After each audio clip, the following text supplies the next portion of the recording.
Alors François Bayrou qui a beau répéter que l'heure est grave et qu'une crise financière menace la France, pour le moment, il n'y a pas de panique à la Bourse de Paris. Bonjour Frédéric. Bonjour David. Frédéric Rosier, donc co-responsable de la gestion de portefeuille chez Mirabeau France.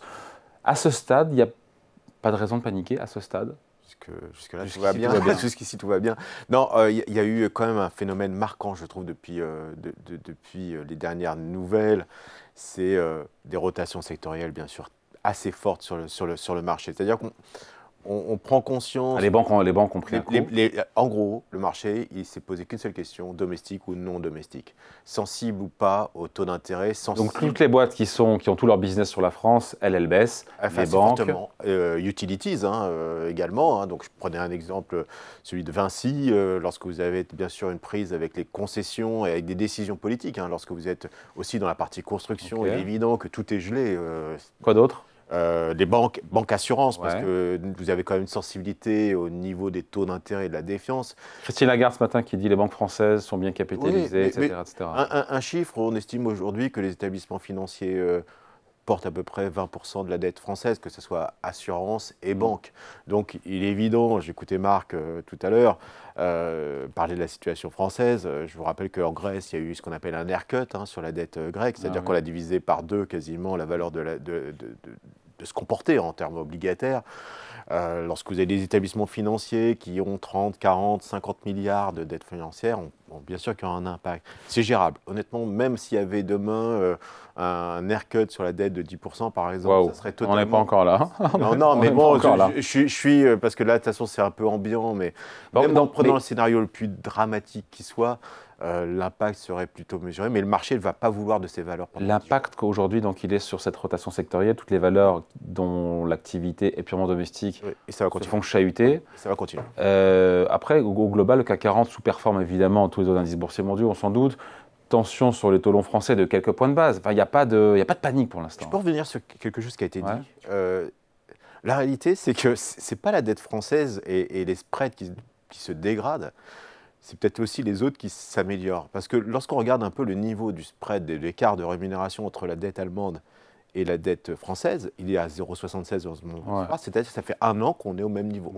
Alors que la situation ne s'améliore pas en France, et finalement, les spreads n'ont pas évolué. Et à l'inverse, les spreads espagnols, grecs, italiens se sont considérablement réduits. Vous prenez l'exemple de l'Espagne, considérablement réduit par rapport avec la dette allemande.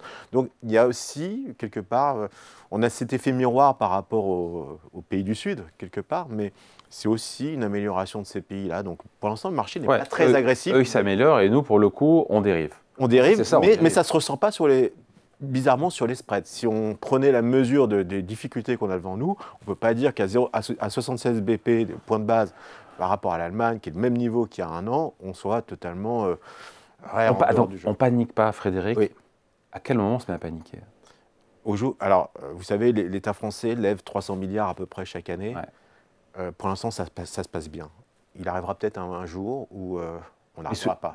Mais ce jour, demain, dans un an, dans 10 ans... Ça peut être là les prochaines adjudications long terme. Donc c'est le premier jeudi de chaque mois. Donc là, il va en avoir. Si ça commence à avoir une petite tension là-dessus, il est évident que le marché peut paniquer très rapidement. Donc il faudra surveiller, à mon avis, toutes les adjudications qui viendront dans les mois qui viennent sur la France. Et donc ce que pourraient bouder d'abord les investisseurs, notamment étrangers, c'est plutôt la dette française ou le CAC 40 ou le CAC 40? Alors le CAC 40, non, parce qu'il y a des facteurs d'amélioration. On voit des signes d'amélioration en Chine, par exemple.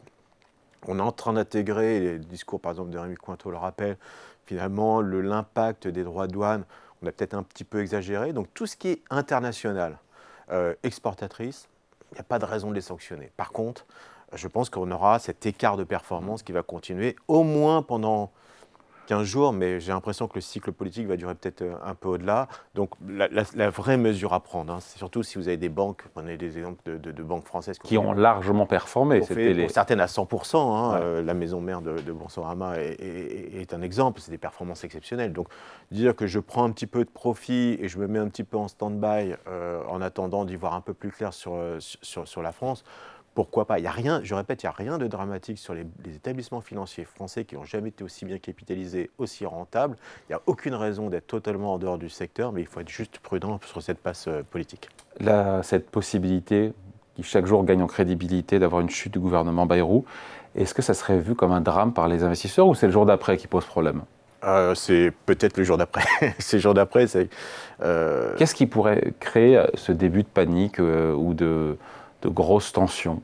Je pense que c'est le fait de ne pas avoir un nouveau gouvernement. Ouais. Alors après, au gouvernement, les Belges et même la France, hein, il y a un épisode relativement récent, on a quand même le gouvernement Barnier, entre sa démission et la nomination de Bayrou, il y a quand même un laps de temps.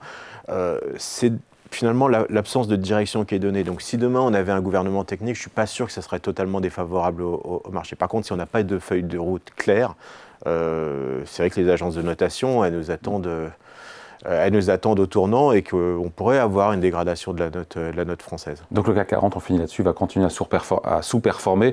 On est déjà la lanterne rouge des indices boursiers dans le monde, notamment vis-à-vis des États-Unis, mais en Europe, on est plus 4 et quelques, ouais. Depuis le début de l'année, Eurostoxx, il fait 9. Oui, même prenez les marchés du sud de l'Europe qui performent très très bien.